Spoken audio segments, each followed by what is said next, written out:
அந்த பெரிய கிறிஸ்துமஸ் மரம் விளக்குகள் மின்னினாலும் அது சொல்லாம மறைச்சு வச்சிருந்தது நிறைய வலிகளையும் நினைவுகளையும். சிவப்பு ரிப்பன்கள் சந்தோஷத்துக்காக கட்டின மாதிரி இருந்தாலும் உண்மையிலே அவை நினைவுகளை கட்டி பிடிச்சுக்கிட்டு இருந்தது. மரத்துக்கு கீழே இருந்த பரிசு பெட்டிகள் பொம்மைகளுக்காக இல்ல, இந்த வருஷமாவது எல்லாரும் ஒன்றாக இருக்கணும்னு யாரோ மனசுக்குள்ள வைத்த மௌனமான வேண்டுதலுக்காக. அந்த சாண்டா சிலை சிரிச்சுக்கிட்டு இருந்தது. ஆனா அந்த சிரிப்புக்கு பின்னால எத்தனையோ வீடுகளில் ஒரு நாற்காலி காலியா இருக்கிற உண்மை கதைகள் அதுக்கு தெரிஞ்சுக்கிட்டு இருந்தது.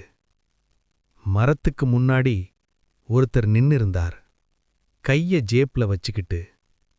இந்த வருஷமும் அவங்க இல்லையேன்னு